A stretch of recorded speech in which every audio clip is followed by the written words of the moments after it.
partager sur mon le... ordi.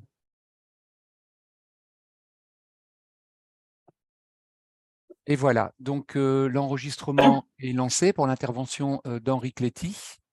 Donc voilà, ben, la parole est à toi, Henri. Merci Jean-Charles. Normalement, si c'est bon, vous avez à l'écran une présentation PowerPoint qui s'est affichée. C'est bien cela? Oui. Tout est parfait. Parfait. Bon.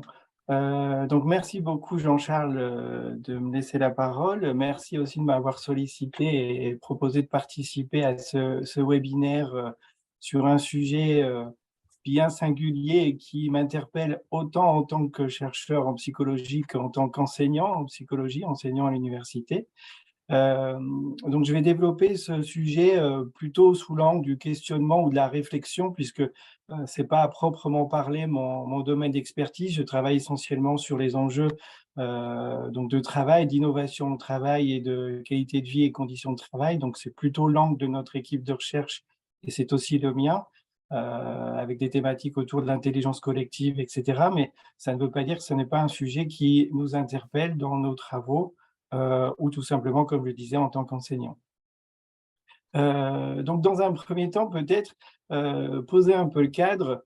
Le sujet, une psychologie de l'étudiant m'a assez rapidement interpellé, d'abord pour savoir comment problématiser ou comment poser la question autour de cette notion de psychologie de l'étudiant, qui en substance ne veut pas forcément dire grand-chose, puisqu'il n'y a pas une psychologie de l'étudiant, comme il y a une psychologie clinique, une psychologie du travail, etc.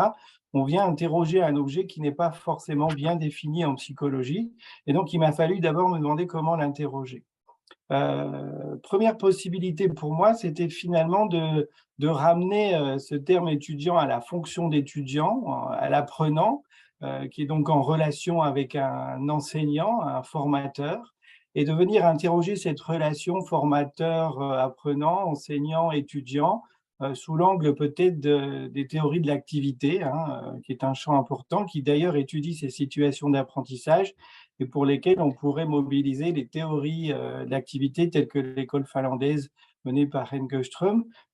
C'est une possibilité de voie pour répondre à cette idée ou cette notion de psychologie de l'étudiant. Deuxième voie possible, c'est celle d'interroger la génération, puisque quand on évoque l'étudiant d'aujourd'hui, c'est celui qui a entre 15 et 25 ans. Ça nous renvoie à ces théories autour des générations, et notamment concernant cette génération née entre 95 et 2010, la génération Z, et qui là m'amènerait forcément à mobiliser d'autres types de contenus qui sont plutôt des approches sociologiques, gestionnaires, et qui m'obligent à une forme d'analyse psychosociale de ce phénomène générationnel. Et troisième voie possible que j'imaginais, c'est aussi finalement interroger cette classe des jeunes adultes, hein, entre 15-25 ans, entre 18-25 ans, exactement comme en psychologie, on interroge la psychologie de l'adolescent, du préadolescent, du jeune enfant, et on étudie finalement son développement sur un plan neuroanatomique, pardon, sur un plan cognitif, pour voir finalement s'il y a quelques caractéristiques qui lui sont propres, étant donné son segment d'âge entre 18 et 25 ans. Sur ce plan, deux points. Premièrement, il y a peu de littérature sur le jeune adulte, puisqu'il est considéré comme un adulte, donc a priori avec le même type de fonctionnement cognitif et neurocognitif que tout autre adulte comme vous et moi. Et deuxième aspect, la neuropsychologie n'est pas mon domaine d'expertise et je serais bien maladroit de développer autour du développement cérébral du jeune adulte entre 18 et 25 ans, même si ça pourrait sans doute être passionnant.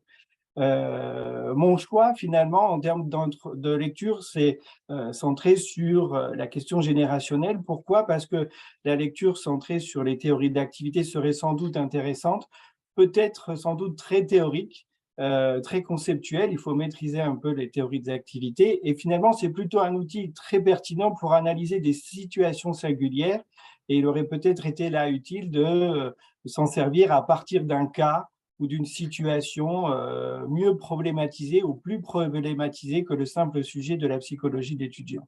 Donc mon choix s'est arrêté sur le fait d'aborder le thème autour de cette notion de génération. Alors, Je vais traiter autour de celui-là une réflexion autour de 4 temps, 4 questions qui vont animer ma présentation. Tout d'abord, puisqu'il s'agit donc de cette notion de génération Z, c'est ainsi qu'elle est nommée, hein, ceux qui sont nés entre 95, 2005, 97, 2010, ça dépend un peu des sources, mais c'est à peu près cette classe d'âge. En tout cas, ce sont ceux qui sont aujourd'hui étudiants et que nous rencontrons dans nos établissements. Et je me suis demandé s'il y avait dans la littérature scientifique des données qui nous informaient sur des caractéristiques a priori données à cette génération. Deuxième question, c'est finalement, est-ce que ces caractéristiques leur sont propres? Et est-ce qu'on peut conclure qu'elles se constituent comme facteurs différenciants par rapport aux générations antérieures, génération Y, génération X, etc., ou génération en devenir, c'est la génération alpha. Troisième temps, finalement, on verra que c'est peut-être un peu difficile de conclure autour de ces questions-là, mais si l'on admet que ces caractéristiques existent, poser cette question qui nous rassemble, c'est finalement, est-ce que ces éléments-là ont un effet sur nos pratiques d'enseignement? Est-ce que ça joue d'effet sur nos pédagogies et à quelles conditions, hein? Et enfin, je terminerai sur une conclusion sur que retenir en substance de ma présentation et ouvrir à la discussion et au débat qui nourrira l'heure qui suit. Voilà. Donc, dans un premier temps, cette question, est-ce qu'il y a des caractéristiques que l'on peut identifier de la génération Z quand on étudie la littérature? Alors, je n'ai pas eu le temps de faire le tour de l'ensemble des publications qui traitent de ces notions de génération. J'en ai retenu quelques-unes pour essayer d'illustrer ici mon propos. Vous allez voir que beaucoup aussi ne traitent pas nécessairement de la génération Z, puisqu'elle est assez récente et que les données sont, j'en doute, encore peu nombreuses. Beaucoup de publications traitent essentiellement de la génération Y. Première étude que je vous partage, c'est une étude qui a été publiée par l'auteur cité ici, Iorgulescu, en Pologne, donc prononciation hasardeuse de ma part, je m'en excuse, qui a diffusé un questionnaire sur la perception du travail auprès de 156 étudiants nés après 1995, hein, donc qui traite ici de la génération Z. 87% de cette population était féminine et il s'agissait d'étudiants en deuxième année de tourisme de l'université de Bucarest. Donc ces données ont été traitées, analysées, intégrées et l'étude conclut qu'effectivement la génération Z présente certaines caractéristiques, je cite ici l'auteur, hein, d'une préférence à travailler en groupe, en open space, un usage des technologies plus importantes, une appétence pour le travail collaboratif, ou en tout cas travailler avec d'autres, des pairs et des collègues dans une dimension co, et puis aussi un besoin de sécurité et d'emploi sûr les concernant. Donc, on identifie dans cette étude un certain nombre de caractéristiques concernant la génération Z. Je les reprendrai en synthèse ensuite. Deuxième étude proposée ici, ce sont les travaux d'Olo publiés en 2018, toujours sur cette génération Z. On va interroger cette fois les participants, toujours sur le travail, mais aussi sur d'autres aspects, le rapport à la technologie, le rapport au changement, à l'environnement, au sens ou des éléments comme cela. Cette fois, c'est plus de 1000 étudiants et étudiantes qui sont interrogés, qui sont nés après 1990, ce qui est un point important sur lequel on reviendra, puisque ça génère deux catégories ou deux groupes d'étudiants ici, ceux qui sont nés avant 1995 et ceux qui sont nés après 1995, toujours avec une forte représentation du public féminin, largement en études économiques et en sciences humaines, hein, pour certains, ou en tout cas pour une bonne part, en cumul d'emploi et toujours en Pologne. Donc, ces données-là sont encore une fois traitées par les auteurs, synthétisées, et ils concluent qu'effectivement, la génération Z a certaines caractéristiques propres, besoin d'un feedback vis-à-vis d'un encadrement, d'un manager qui leur aura délégué, assigné certaines tâches, un rapport à la technologie qui est assez usuel dans leur quotidien, hein, et puis une ouverture sur l'étranger et sur l'international qui est aussi identifiée dans les résultats. Troisième étude, dans le même acabit, hein, dans le même type de production, toujours un questionnaire adressé à des étudiants de cette classe d'âge, ici nés en 95 et en 96, 276 étudiants et étudiantes, pardon, qui sont en région parisienne, dans des établissements de région parisienne, en études de commerce et de sciences de management. Et Dalma conclut que, là encore, un certain nombre d'éléments convergent sur les hypothèses faites sur la génération Z, sur l'importance de l'éthique, du sens, de la réalisation de soi, des relations au travail, de l'autonomie aussi qui peut leur être allouée au travail et dans les projets qu'ils mènent, et puis la volonté d'avoir une réussite professionnelle assez importante.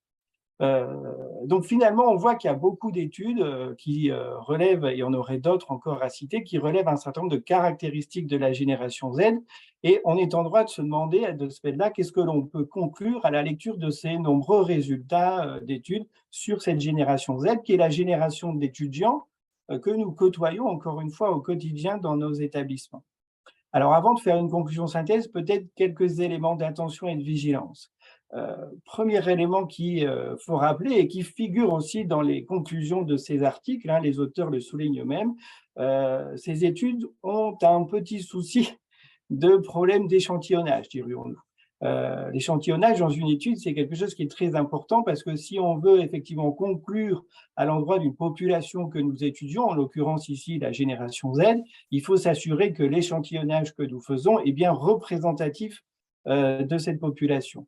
Or, on l'a peut-être très rapidement vu, mais on le lit assez facilement. On voit bien qu'on est sur un public de jeunes étudiants, ici dans les 3 études européens, qui font des études de sciences de management, de commerce, de tourisme, et essentiellement féminines. Et donc la question, et c'est ce que disent les auteurs, qui est légitime, c'est en quoi finalement ces résultats seraient-ils transposables à une population plus large qui intégrerait tout jeune né durant cette période de génération Z. Autrement dit, en quoi est-ce que là, cela s'applique aussi à des élèves ingénieurs et ou à des étudiants apprentis bouchers et ou à de jeunes personnes qui sont à l'emploi mais qui sont de cette classe d'âge.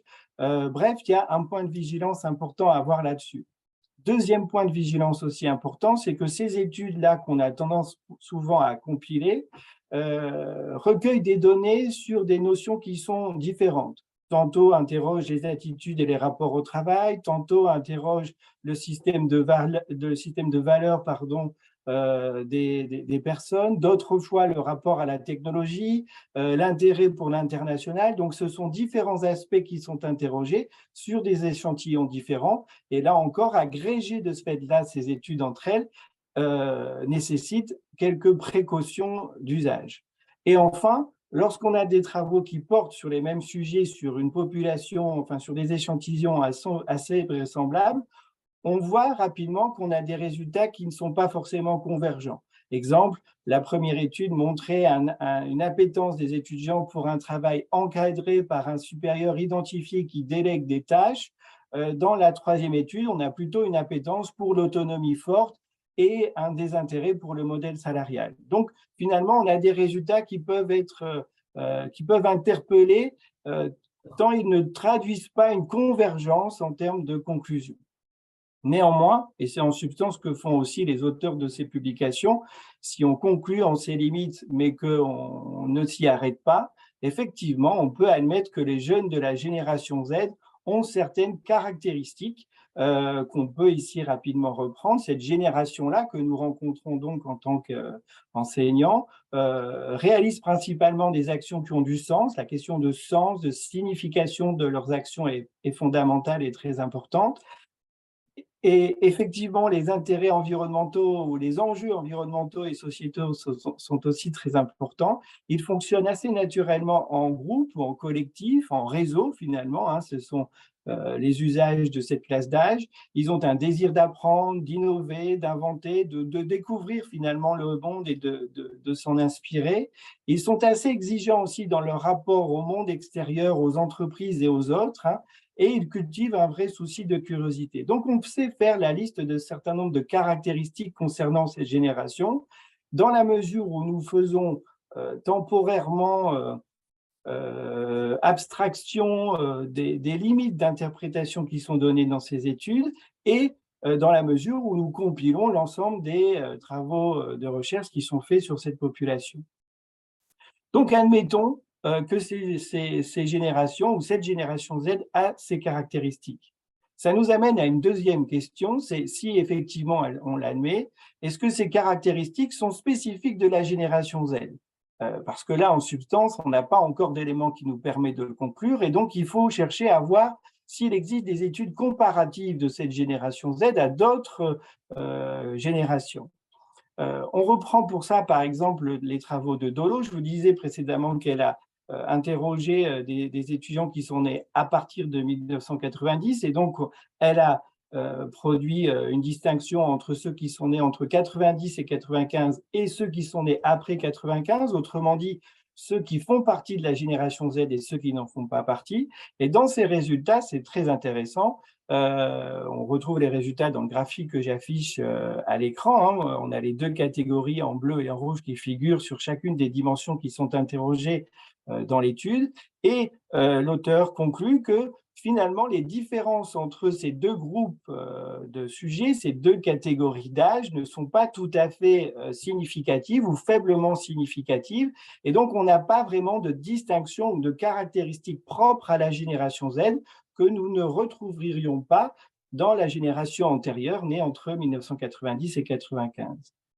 On a des résultats assez similaires avec une autre étude importante qui porte cette fois sur la génération Y, qui est une étude menée par Pichot et Players en 2012, qui questionne encore une fois donc l'use d'un questionnaire pour traiter des valeurs et des attitudes au travail sur 851 sujets, qui cette fois va interroger différentes catégories, les baby boomers, les X, les Y, les Z n'étant pas encore suffisamment âgés là pour répondre à ce questionnaire, avec une condition qui est importante, une condition méthodologique, c'est que leur échantillonnage va se baser sur un système de quotas en correspondance avec la population belge, puisque c'est une étude belge. Donc, on va s'assurer qu'il y a une juste répartition dans l'échantillonnage du genre, de l'âge, des statuts, ouvriers, cadres, etc., pour s'assurer d'avoir un échantillon représentatif de la population et de ces groupes que l'on essaie d'identifier. Et l'auteur ici conclut, et c'est aussi intéressant, qu'a priori, il n'y a pas de résultat suffisamment significatif en termes de différence, de particularité propre à la génération Y, et on peut le supposer concernant les autres générations. Et d'ailleurs, il rejette finalement l'intérêt à venir spécifier ces classes d'âge, ces catégories d'âge, et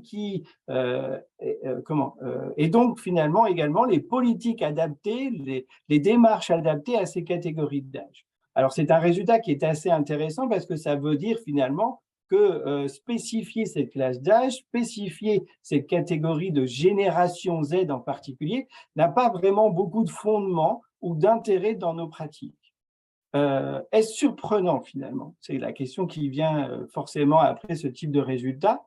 Là encore, 3 éléments peut-être sur lesquels il faut être vigilant pour comprendre en quoi les résultats peuvent être surprenants. Tout d'abord, bien comprendre que dans les premières études que je vous ai présentées, et je l'ai signifié, on fait état de caractéristiques données de sujets. Par exemple, la 3e étude questionne des sujets nés en 95 et 96, sans comparer à d'autres sujets, donc d'autres personnes, d'autres étudiants nés de d'autres dates. Or, nous avons cette tendance intuitive à lire ces résultats comme une caractéristique qui leur est propre. Autrement dit, en faisant état de caractéristiques de sujets qui sont nés en 95 et 96, on laisse à penser, ou du moins le lecteur est tenté d'interpréter, comme étant une caractéristique propre, singulière, spécifique du groupe qui est interrogé. Or, aucune conclusion des auteurs cités ne va dans ce sens, ils ne font que spécifier des caractéristiques des sujets qui sont interrogés. Exactement, de façon un peu triviale, comme si je disais je mène une étude sur les caractéristiques des chiens, ils ont des pattes et des oreilles, c'est vrai, il n'y a aucun doute sur cette vérité. Est-ce que ça en fait une caractéristique propre? Absolument pas, c'est une caractéristique donnée. Donc nous avons un biais de lecture finalement dans les résultats et les conclusions de ces études. Il ne s'agit pas de faire état de caractéristiques qui leur sont propres. Deuxième biais possible, ces résultats sont traités statistiquement et on sait que bien souvent, ces résultats qui sont de l'ordre de corrélation qui sont donnés, nous sommes tous câblés, on pourrait dire psychologiquement, en ayant une tendance à interpréter une corrélation comme un rapport causal. Et donc, on fait un lien assez rapide entre cette catégorie d'âge, cette appartenance à la catégorie génération Z, comme étant le facteur qui génère chez les individus propres à cette catégorie un ensemble de caractéristiques. Or, je rappelle simplement statistiquement qu'une corrélation n'est pas un rapport causal. On peut faire un bon nombre de corrélations, même très très fortes, elles n'établissent pas une corrélation. L'exemple que donne tout prof de statistique est souvent parlant. Si vous faites une corrélation entre la taille du pied et le quotient intellectuel, vous verrez très vite que la corrélation est très très élevée, puisque plus le pied est grand, plus la personne est intelligente. C'est normal, la mesure du quotient intellectuel est basée sur des exercices qui sont adaptés finalement à l'âge adulte. Les petits pieds de nos petits rejetons tout mignons traduisent finalement un âge pour lequel ils ne sont pas du tout calibrés pour la mesure. Donc la mesure est juste, la corrélation est forte entre la taille du pied et le quotient intellectuel. Il n'empêche que ça n'a pas beaucoup de sens en termes d'interprétation et d'analyse.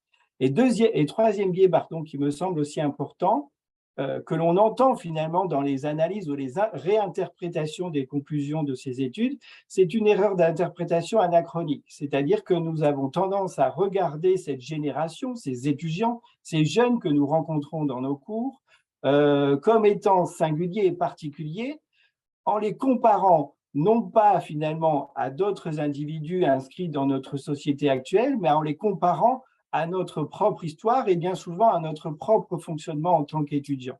Alors évidemment, si on génère cette comparaison anachronique, il y a une différence. Parce qu'effectivement, moi-même et sans doute bon nombre d'entre vous, quand nous étions étudiants, nous n'avions pas de réseaux sociaux, nous faisions encore du prêt inter-bibliothèque pour obtenir des ouvrages, parce que c'était essentiellement des lectures sur papier. Bref, nous étions dans un rapport à l'enseignement qui était différent, mais qui ne s'explique pas sur un critère d'âge, qui s'explique bien au regard d'un contexte social, socio-culturel, technologique propre à me concernant il y a 20-25 ans, et que si je compare à aujourd'hui, n'a plus rien à voir. La variation, elle est contextuelle, elle est sociétale, elle n'est pas générationnelle.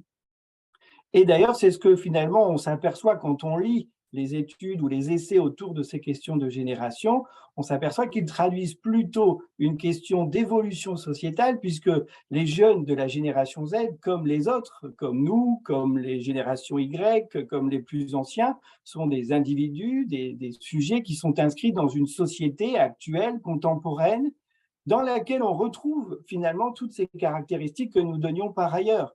Les enjeux environnementaux, sociétaux, l'appétence pour le collectif, l'appétence pour l'internationalisation, tout ça finalement caractérise la société actuelle. Pour preuve, par exemple, sur deux aspects, ces enjeux de sens et d'éthique, on le voit, ils participent pour nos classes d'âge, pour les salariés qui ont par exemple entre 40 et 50 ans, à une appétence actuelle pour la reconversion. Et vous avez aujourd'hui beaucoup de personnes qui se reconvertissent vers des métiers, des activités qui font sens et donc se réengagent sur une formation pour faire un emploi, un métier différent dans lequel ils se reconnaîtront plus facilement. Est-ce que ce sont des générations Z? Évidemment pas, au sens où on le donnait précédemment. Par contre, ce sont bien des individus qui réagissent à un contexte et à une sociologie qui est celle d'aujourd'hui. Pareil sur la dynamique de la dimension silencieuse, c'est très intéressant comme phénomène qu'on évoque rapidement depuis quelques mois, presque un an maintenant, ou par exemple le développement des entreprises à mission. On voit bien que structurellement, sur le plan organisationnel, il y a aujourd'hui des modèles d'organisation qui émergent où s'inscrivent structurellement ces questions d'éthique et de sens ou de responsabilité sociale, là où d'antan, dans les modèles antérieurs, ça n'était pas forcément une dimension considérée. Donc finalement, ce qui est propre à une génération, ou entendu comme propre à une génération, est plutôt une caractéristique d'une sociologie, d'une société qui est elle-même en mutation et transformation. Dernier élément pour preuve, en tout cas pour corroborer ça, une étude qui a été menée il y a quelques années et qui étudie finalement la place du travail collaboratif dans 130 pays différents, et on voit en toile de fond cette évolution où effectivement le comme on dit aujourd'hui beaucoup, le travail en équipe est plutôt une tendance générale dans beaucoup d'organisations. Donc ce n'est pas une appétence générationnelle, c'est plutôt un fait psychosocio-organisationnels qui émergent et dans lequel ou pour lequel vont s'adapter, réagir chacun des individus, qu'ils soient de génération Z, X ou Y. Ce qui est finalement la conclusion de cette partie, c'est que les caractéristiques données de la génération Z sont plutôt des éléments qui sont à interpréter au niveau d'une dynamique complexe, sociale, et pas propre à une génération. Pour autant, vous le savez, vous en entendez parler autant que moi, cette notion de génération Z, elle est largement partagée, elle est largement plébiscitée, on la voit faire l'objet de différentes publications sur des réseaux sociaux, faire l'objet d'articles journalistiques. Donc, on parle beaucoup de ces générations. On a commencé avec la génération X, la génération Y, puis la génération Z. Maintenant, on nous parle de la génération Alpha. Donc, il y a quand même une dynamique de publication, alors pas au sens scientifique, mais de vulgarisation de la notion qui est partagée dans les usages, dans les interrogations en termes de gestion, d'organisation et de pédagogie.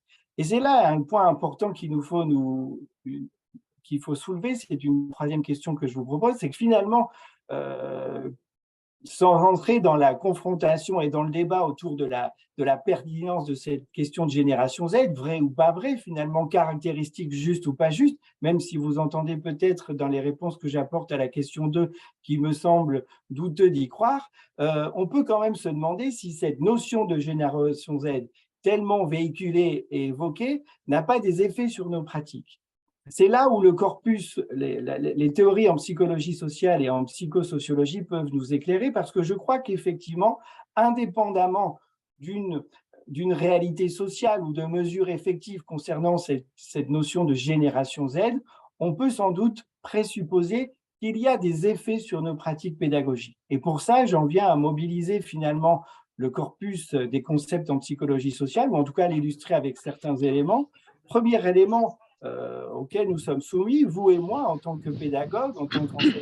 Si on entend parler de ces générations Z, si on les étudie très rapidement, si on en prend connaissance dans ces différentes caractéristiques, on va les intégrer et on va, à partir d'elles, générer un premier processus psychologique que l'on connaît très bien, qui est le processus de confirmation d'hypothèses.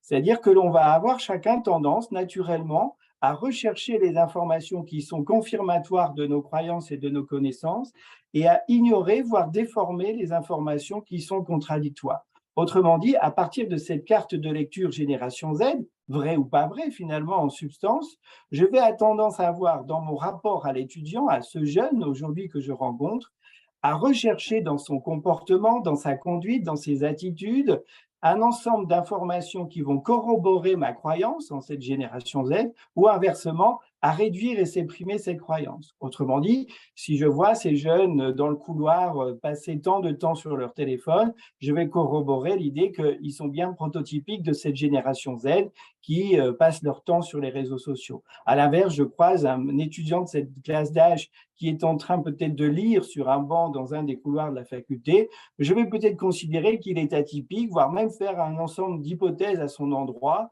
Il n'a peut-être pas beaucoup d'amis, il lui est peut-être difficile de s'inclure dans sa génération et son groupe d'étudiants, tant il a un comportement atypique par rapport à sa classe d'âge, où on s'attend essentiellement à ce qu'il soit sur les réseaux sociaux et tout le temps sur leur téléphone. Donc, je vais rentrer dans ce processus-là qui va corroborer la croyance que la génération Z existe, ou en tout cas, elle est identifiable dans ses caractéristiques, et je vais plutôt occulter les informations qui seraient contradictoires en substance. Si le processus s'arrêtait là, à simplement confirmer mes croyances ou les infirmer, finalement, on ne serait pas encore dans une situation problématique ou qui interpellerait nos pratiques pédagogiques, mais ça n'est pas le cas. Il y a d'autres processus qui peuvent s'enclencher, et pour l'illustrer, on peut évoquer l'effet Pygmalion. Je pense que les pédagogues que vous êtes, ou pour une bonne partie en tout cas, connaissent l'effet Pygmalion, qui est étudié dans la littérature en psychologie sociale depuis maintenant près de 50 ans. L'effet Pygmalion, qu'on nomme parfois le phénomène de prophétie autoréalisatrice, c'est tout simplement le fait d'avoir à la base une croyance, une conception, une attente, si vous voulez, particulière vis-à-vis d'individus ou d'un groupe d'individus, que l'ensemble de ces attentes et de ces croyances vont générer à mon endroit un certain type de comportement, et que ce comportement que je vais avoir par rapport à ce groupe d'individus va les obliger à réagir de la façon adéquate au comportement que je produis. Et ça n'est pas sans incidence parce que ça va directement enclencher dans le groupe visé une réaction en totale adéquation avec la croyance qui avait à la base été produite, même de façon erronée. L'expérience de Rosenthal, que vous connaissez peut-être, mais que je peux reprendre en 2 mots, est assez significative pour ça. C'est une expérience qui a été menée dans le milieu scolaire, hein, de mémoire au collège, où dans un premier temps, avec un groupe d'élèves, on s'est assuré qu'ils avaient à peu près tous les mêmes degrés d'aptitude et de capacité intellectuelle, si vous voulez. Donc, on leur a fait passer une batterie de tests et on s'est assuré qu'ils étaient tous au même niveau. Puis arrive la rentrée scolaire, et là, c'est l'artifice de la psychologie sociale, nous sommes des menteurs. Nous avons fait croire à un certain nombre d'enseignants que les élèves qu'ils allaient accompagner durant l'année étaient des élèves particulièrement brillants, avec un certain nombre d'éléments. Leurs frères et sœurs aînés ont réussi leurs études, sont rentrés en études supérieures de médecine, leurs parents sont cadres supérieurs, etc., etc. Et pour l'autre groupe d'enseignants, nous leur avons expliqué que malheureusement, les élèves qu'ils allaient avoir cette année étaient moins aptes à. Et pour preuve, leurs résultats antérieurs, pour preuve, leur frère ou sœur aîné qui a difficilement obtenu le brevet du collège, etc., etc. Donc, on a généré dans la représentation de ces enseignants tout un ensemble de croyances complètement erronées par rapport aux aux élèves qu'ils allaient encadrer. L'année s'est passée, l'année scolaire s'est passée, il y a eu des observations, et les premières observations qu'on a faites, c'est qu'on a bien vu que les enseignants avaient des comportements, des approches pédagogiques qui étaient différentes en fonction de la croyance qu'ils avaient des élèves.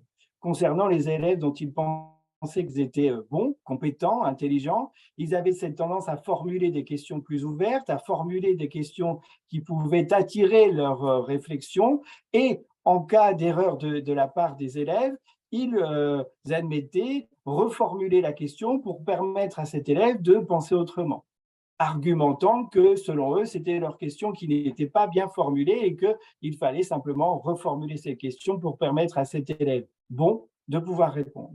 Dans l'autre cas, les comportements des enseignants étaient aussi affectés par ces représentations. Par exemple, dans le cas de certains enseignants, ils renonçaient à certaines questions posées à ces élèves, ils préféraient finalement des questions plus fermées, plus simples. Et vous comprenez que si on vous pose une question simple, ça vous appelle une réponse simple, évidemment.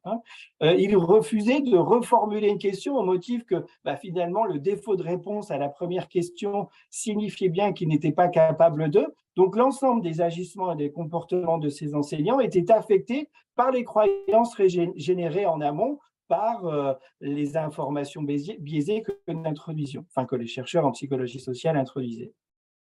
Et au terme de l'année, on est allé vérifier les effets de tout ça et mesurer, encore une fois, comme on l'avait fait au début du cycle, les aptitudes et le degré de capacité d'intelligence de ces élèves.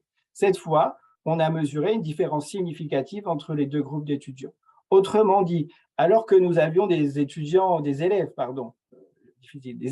qui étaient du même degré, du même niveau, au motif des attentes générées et de la modification des comportements des enseignants, cela a produit une différenciation en termes de capacité intellectuelle.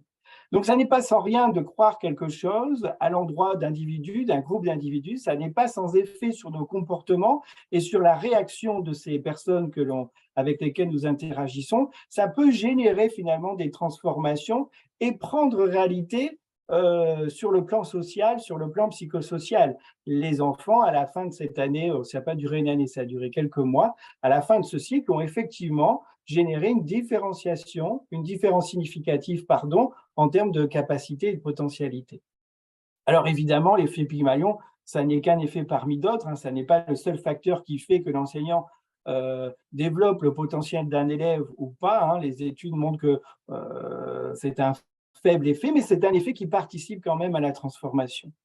Et puis, on pourrait en ajouter bon nombre d'autres processus qui finalement vont générer une forme de construction réelle des caractéristiques que l'on a données. On peut citer par exemple l'effet Barnum, que vous connaissez aussi sans nul doute. C'est la tendance de chacun à considérer comme pertinent juste une description qui est faite de soi, de nous, alors que celle-ci est complètement vague, ambiguë dans les termes et qu'elle ne produit aucune description fidèle. C'est tout à fait le cas, par exemple, de l'horoscope. C'est très étudié aussi sur l'effet Barnum. On voit bien que l'horoscope tel qu'il est décrit, si on décrit un poisson, si on décrit un taureau, par exemple, dans la description du profil, la plupart des gens s'y reconnaissent en disant « oui, c'est tout à fait moi », alors même que la description est complètement vague. Ben là, déjà, avec ce processus de confirmation d'hypothèse, ce phénomène de prophétie autoréalisatrice ou d'effet Pygmalion, d'effet Barnum, mais on peut ajouter d'autres phénomènes de processus psychosociaux tels que la norme d'internalité, les biais prendre-groupe, etc., etc. Qu'est-ce que l'on voit? On voit que cette donnée qui est à l'entrée est encore discutée. Est-ce qu'il existe une différence significative chez la génération Z? Est-ce qu'elle a des éléments qui lui sont spécifiques et singuliers? Eh bien, même si c'est discuté, c'est quelque chose qui peut rentrer dans l'ordre d'une réalité sociale. Et ça, c'est largement questionnant sur un plan éthique, parce que là où il n'y avait pas de substance, on finit par avoir une substance sur un plan social.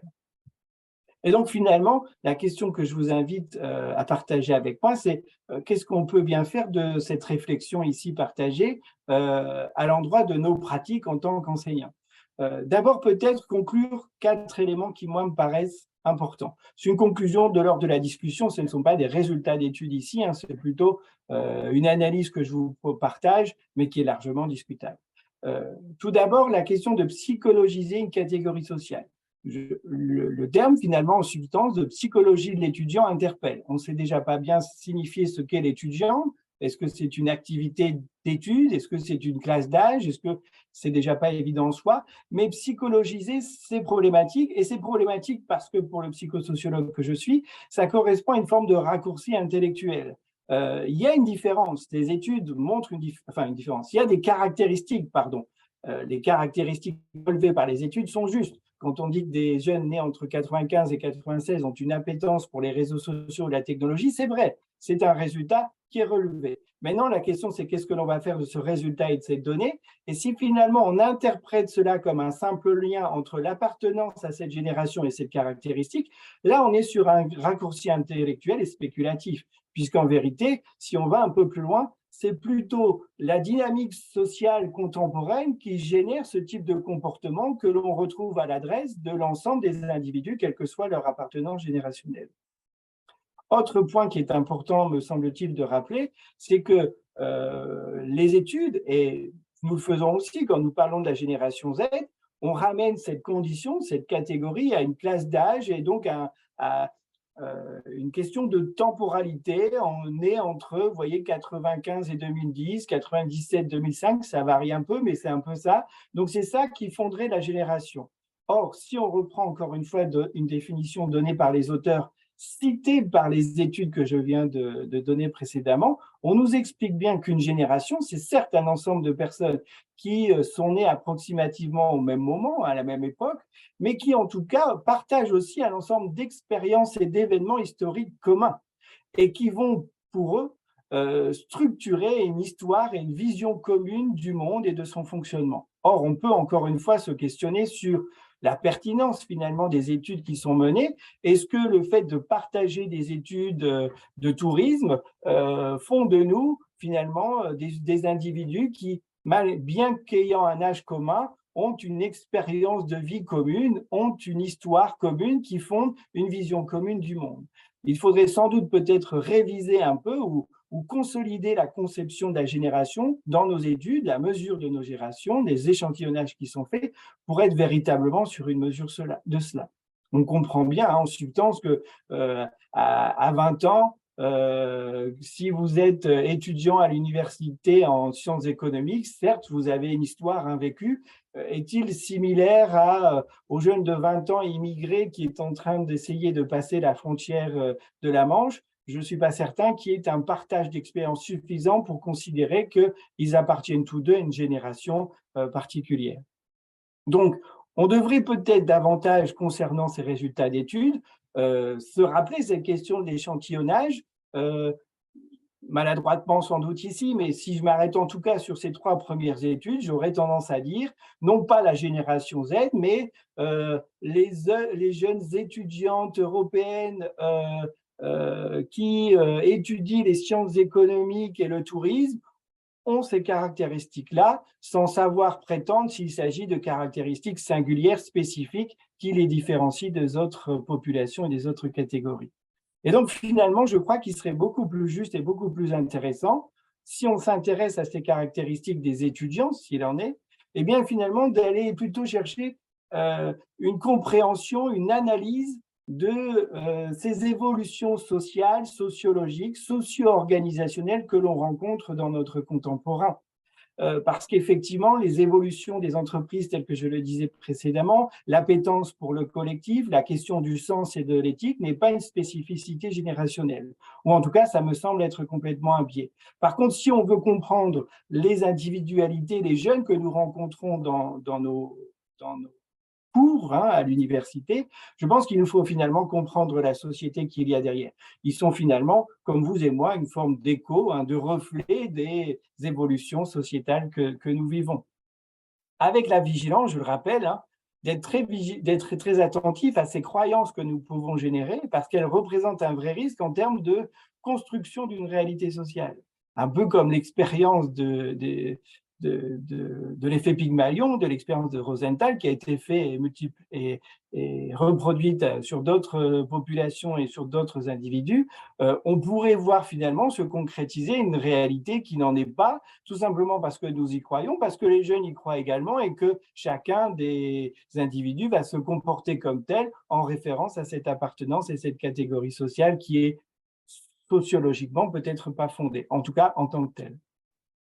Alors, comment faire? Eh ben, je finis finalement par témoigner de ma propre pratique, parce que je ne savais pas vraiment finalement quoi faire, ou du moins je craignais de rentrer dans une forme de diktat, de préconisation ou d'orientation à prendre sur le plan pédagogique concernant les étudiants. Je pense qu'il faut plutôt ramener les questionnements à soi, mais ça c'est peut-être très psy en l'occurrence. Le souhait de cultiver la curiosité d'apprendre. Je pense que ça, c'est important dans nos métiers. Certes, lire les publications, mais avec beaucoup de prudence et de rigueur. On voit bien que ces travaux-là, si on s'arrête simplement sur la conclusion que font les auteurs, on est vite tenté par une généralisation concernant la génération Z. Si on va creuser un peu plus finalement sur les questions méthodologiques, sur la population, on peut vite s'apercevoir que la généralisation des données, des résultats, est difficile. Et en l'occurrence, je crois qu'il faut privilégier très clairement des travaux qui ont une assise scientifique assurée et être très, très vigilant ou très critique concernant des travaux qui sont plutôt de la vulgarisation ou du propos d'opinion qui n'est pas forcément très fondé. Vous avez beaucoup d'articles sur la génération Z où finalement, je n'ai pas toujours trouvé réceptacle à des publications, des articles, des références qui faisaient état ou de contrôle et de vérification d'arguments du propos qui était développé.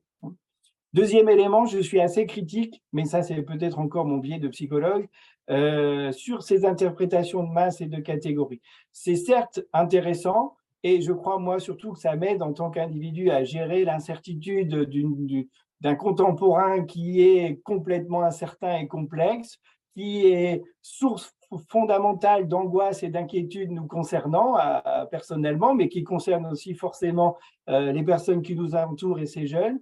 Donc forcément, si je mobilise une lecture simplificatrice telle que la génération, ça me permet un contrôle de ce contexte-là, contrôle qui n'est peut-être pas tout à fait opérant et sur lequel il faut être absolument vigilant parce que ça peut contribuer à façonner une réalité qui n'en est pas. Je crois aussi de ce fait-là qu'il faut, je dis souvent aux étudiants, éthiquement être naïf, c'est-à-dire qu'il faut être conscient de nos propres conceptions. Je ne ferai pas état ici de tous les a priori ou préjugés que je peux avoir des étudiants que j'ai, parce que comme vous, je pense que j'en cultive sur leur tenue, sur leur comportement, sur leurs réactions, sur leur posture en cours, sur etc. etc. J'essaye d'en prendre conscience, mais je suis aussi conscient que cela m'appartient finalement, c'est mes a priori, et ça ne doit pas affecter normalement, ou si tant est que possible, ma réaction face à eux, ou je dois plutôt chercher à les comprendre dans leur singularité, dans leur spécificité. Ce qui m'amène d'ailleurs dans les cours que je fais, parfois, suivant les groupes et les promos que j'anime, à avoir des temps, on pourrait dire, plus magistraux, classiques, parce que les étudiants m'ont fait part qu'ils avaient le désir ou le souhait de travailler ainsi. Et dans d'autres fois, j'essaye peut-être d'être plus innovant, plus dynamique, plus interactif, parce que j'ai entendu dire des étudiants, j'ai perçu que c'était le type d'exercice qui leur correspondait. Donc, c'est l'a priori qu'il faut ne pas élaborer un schéma prototypique de l'étudiant, parce que ce serait a fortiori se tromper souvent. C'est plutôt finalement réussir à s'adapter à la singularité des individus et des groupes dans un contexte et dans une sociologie qui les appelle forcément, eux et moi, à changer d'attitude et de comportement. Et enfin, j'essaie vraiment d'être très vigilant sur le fait que tout ce que j'élabore en termes de compréhension du monde n'est que du registre de mes propres croyances ou de mes propres interprétations, et que si je crois que tel étudiant ou telle étudiante est possiblement très bon ou trop bon, c'est finalement une croyance que j'ai. Si finalement, à l'inverse, je le vois avachi sur la table et que ça m'indiquerait ou ça m'amènerait à penser qu'il n'est pas forcément très proactif dans l'exercice, c'est encore une croyance, parce que je ne saurais comprendre pourquoi il a vachi sur la table que dans la mesure où je vais vers lui pour essayer de comprendre pourquoi il est dans cette situation. Donc finalement, j'essaye d'être aussi en critique ou en autocritique, en auto-analyse de mes propres conceptions. Ça me ramène souvent à une lecture, je pense que vous connaissez aussi, un Carl Rogers, qui est un auteur de psychologie important, qui est auteur du courant, qui est un des fondateurs du courant humaniste existentialiste, qui est un courant majeur en psychologie.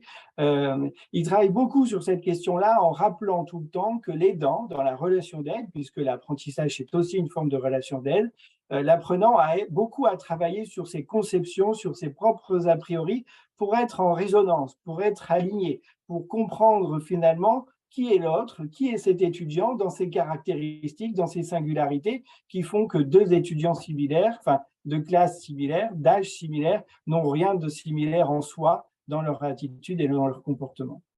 Et donc, ça m'amène finalement à introduire ici ce qui va suivre après, animé par Jean-Charles et Méline, c'est finalement et vous, dans tout ça. Qu'est-ce que vous concevez de cette psychologie de l'étudiant? Qu'est-ce que vous appréhendez de cette psychologie de l'étudiant? Quel est peut-être votre rapport à cette notion de génération Z ou autre d'ailleurs, hein, puisque l'alpha va bientôt arriver?